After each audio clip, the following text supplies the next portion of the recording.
Hello viewers, welcome to Union Autonomous College. Today we are going to discuss about a new concept that is known as VI editor in Unix part. So this is the most important factor in our Unix concept, because by using that editor we can do lots of things. Now we can focus on a slide. So in this slide we are going to discuss what are the different topic outlines are related to this VI editor. First we can discuss introduction about this topic, then what are the different starting with the VI editor, and what are the different operation modes are used in VI editor. Then finally we are learning what are the getting out of VI editor. In the introduction part we are going to discuss there are many ways to edit files in Unix. So editing files using the screen oriented text editor, that is known as a VI, is one of the best ways. So this editor enables you to edit lines in context with other lines in the file. If a user using this editor can getting an environment, by the environment we can easily editing some lines which are related to our topic.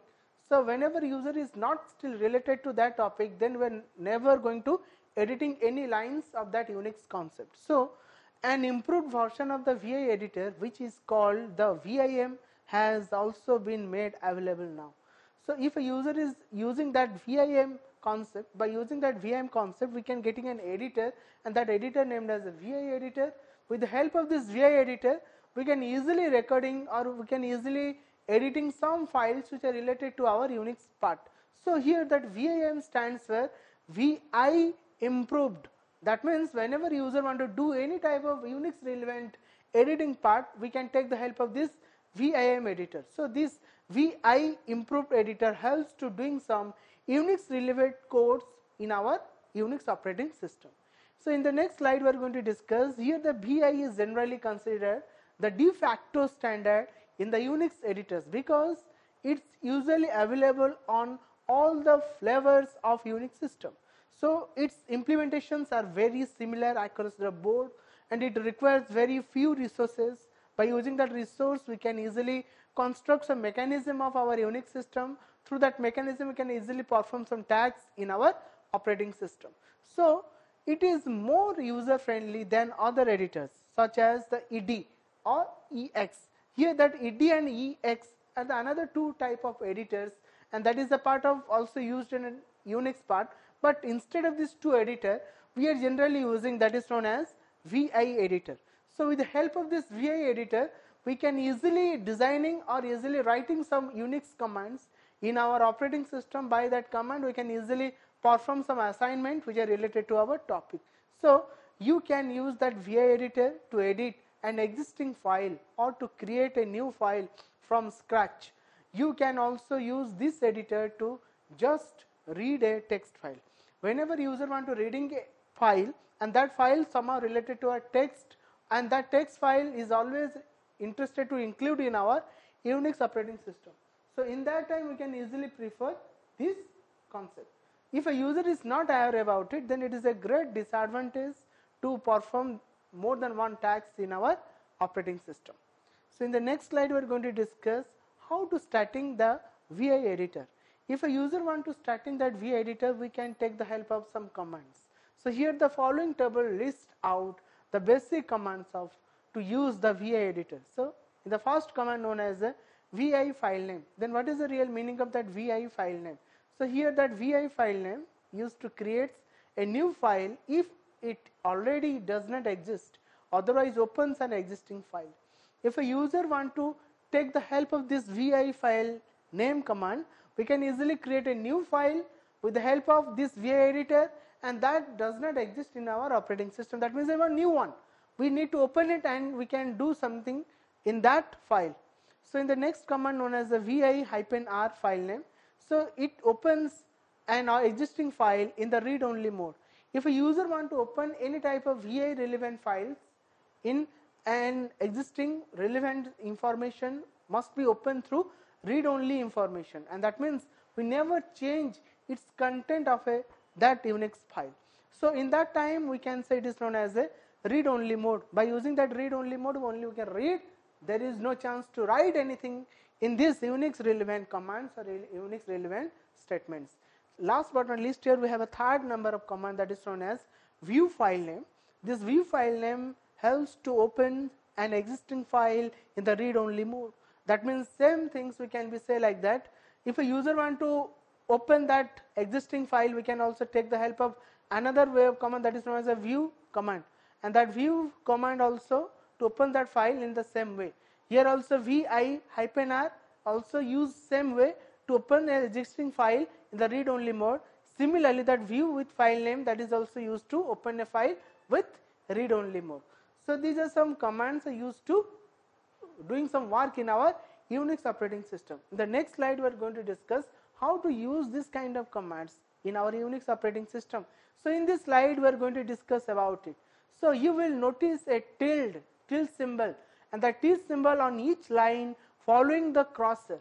So a tilde represents an unused line.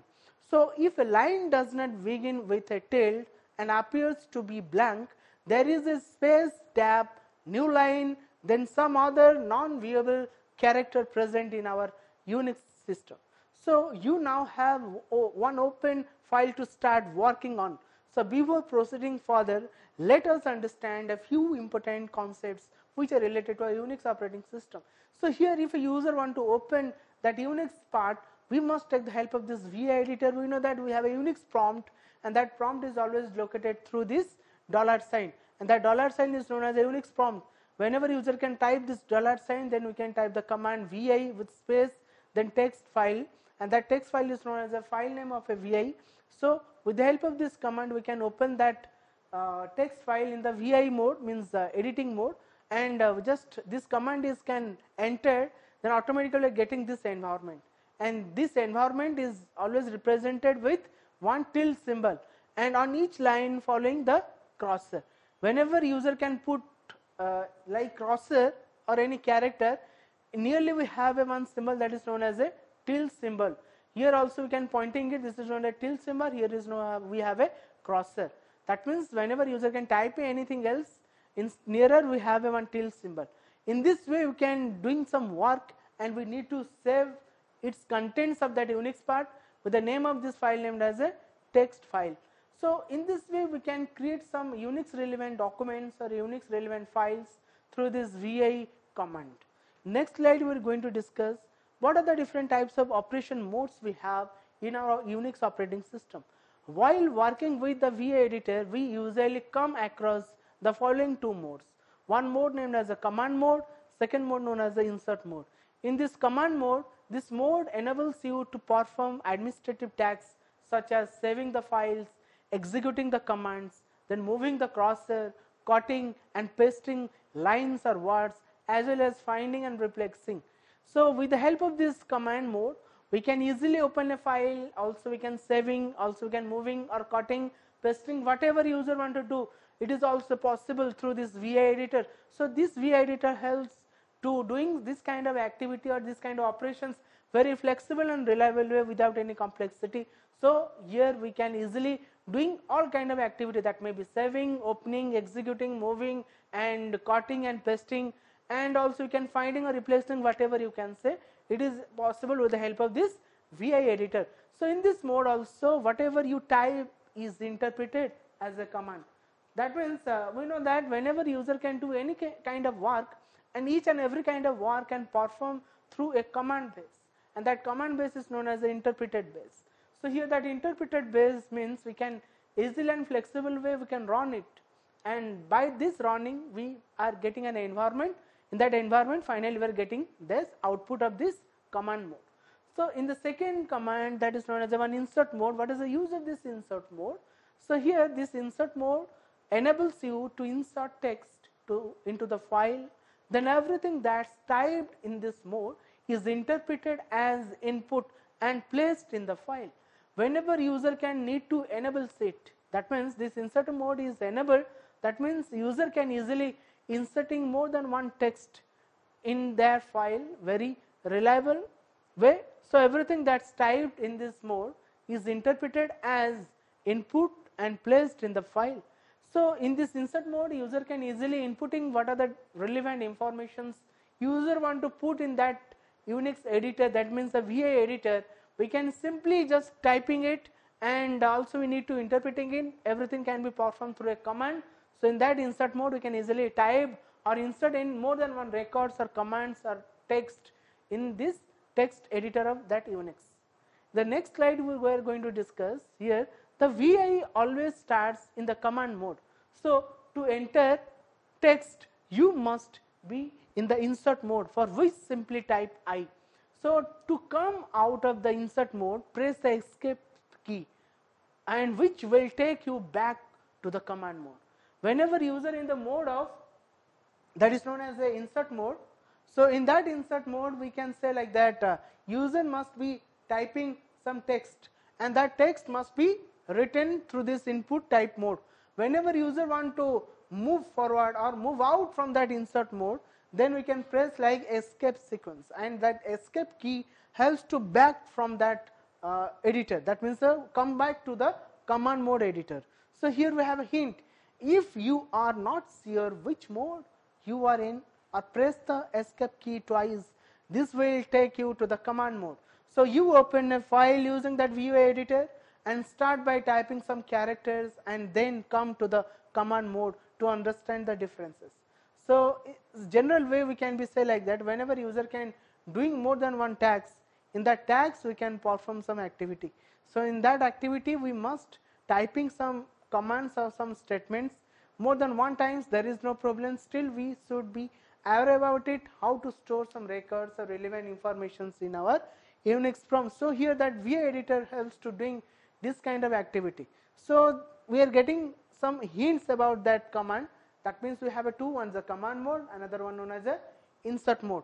So, in that command mode we can generally doing some activity like pasting, cutting. In the insert mode we are doing also some insertion or typing some extra text in that exist document or existing file system.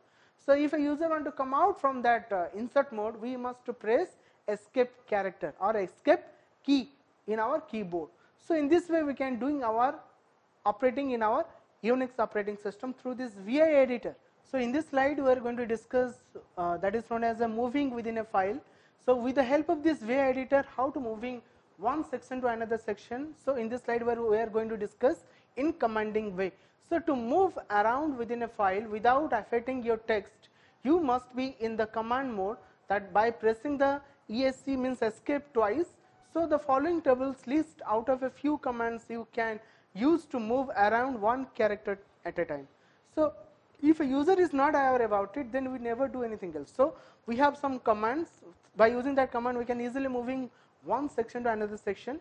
We can take the help of one command that is known as a K. This K command helps to moves the cursor up one line, and that J is another command helps to moves the cursor down one line. If a user want to moving that cursor up one line, then you can press like K. Similarly, user can press J, then automatically that cursor can move to the one line down. So, here we have another command like H. This H command moves the cursor to the left one character position. So, in this way we can easily moving one character to another character, very reliable and flexible way. Last part on list, here we have another command that is known as L. That L command helps to move the cursor to the right, means one character position. By using this 4 command we can easily doing some activity in our Unix operating system, but one most thing is important, whenever user is not aware about it, how to use this 4 kind of commands, then we are getting some error at the time of execution. So, here this K, J, H, L, this 4 commands helps to moving our files according to its characteristics. Maybe that cursor moving up and down, then your cursor may be shifting, that is the left or right, whatever user can be using according to its own requirement. In the next slide we are going to discuss what are the different ways we can using these commands in our Unix operating system. So, the following points need to be considered to move within a file. So, VI case sensitive, you need to pay attention to the capitalization when using the commands. So, the most commands in VI can be prefaced by the number of times. So, you want the action to occur. For the example, 2J moves and the cursor 2 lines down the cursor location. So, these are commands. Generally we are using here J. We know that whenever user can use this J command, 2J means we need to move the cursor down up to 2 lines. If a user want to type here 3, then we can type 3J, and that 3J is executed, then automatically the cursor can move to the 3 lines down. User can put like just you can say K, that means user can moving their cursor 2 or 3 lines up. So in this way we can doing our moving our cursors in our Unix editor, that is known as a VA editor. We know that each and every type of editors like related to Unix operating system can be operated through our commands. If a user is forget to use like commands, then user can do anything else. So user must be aware about it, how to use some commands in our Unix operating system. So these are some relevant points which are discussed in our Unix operating system, or we can say that is a part of a VA editor. So generally we can easily perform their tasks with the help of these 4 type of editors, or we can say like VI, EX, ED, but VA editor is most approved and reliable editor. Simply we can use in our Unix operating system. Similarly, we have a K, J, then L, I, whatever we can say. With the help of these commands, we can easily moving our cursors one location to another location without any complexity. The next slide we are going to discuss getting out of VI. Then what is the real meaning of that getting out of VI? So here the command to quit out of VI is known as a :Q. Once the command mode, that is known as a type colon, and Q is followed by return. If your file has been modified in any way, the editor will warn you just of this and not let you quit. To ignore this message, the command to quit out of VI without saving is that is known as Q explanation mark. That means in that Q explanation mark helps to ignore some files or commands or messages which are exist in our Unix operating system. So this lets you exit VI without saving any of the changes. If a user want to come out from that VA editor, we need to know doing any kind of savings mode, any type of changes in that exist file. Just you can simply exit from that VA editor without saving any type of changes. So in that moment you can doing this Q explanation mark. So the command to save the contents of the editor is :W. So you can combine the above command with the quit command or use like :WQ and return. If a user want to just save the whole contents in our Unix operating system, then we can simply type :W. Whenever user can type this :W, we can simply save our whole contents of our Unix system. So you can combine the above command with the quit command or use like :WQ and return. That means whenever user can type this :WQ, we can simply return from our VI editor in our Unix operating system. So in the next slide we are going to discuss the easiest way to save your changes and exit like VI is with the ZZ command. That means we have to type ZZ, means twice we can type ZZ command. When you are the command mode like Z and Z, just you can simply typing, then this command works the same way as the :WQ command. So just we can say like that, this ZZ command works the same process. There is no need to change any other processes. So in the same way we can also type here :WQ command. If you want to specify or state any particular name for the file, then you can do so by specifying it after the :W. Simply user want to type this :W, we can simply specify or state any particular name for the file, and whenever user can getting any name file in specific way, then we can simply doing more than one activity in our Unix operating system. For example, if you wanted to save the file you were working on as another file name, that is called as the file name 2, you would type :W with file name 2 and return. So in this way we can easily simply saving our files, and it is a general process we are doing in our Unix operating system, and this is only what today we can discuss some part of this VA editor. So today class we are getting some idea about what are the different operation modes we have, then how to getting out of that VA editor, and what are the different process to opening a file and closing a file and cutting, pasting, saving, whatever user want to do some commands based application through this VA editor in our Unix operating system, and the rest part we can discuss in the next class. So today we can discuss only the fundamentals and some applications of our VA editor of our Unix system. Okay, finally thank you, have a nice day. If you have any type of query, please try to contact through YouTube channel comment box. Thank you very much.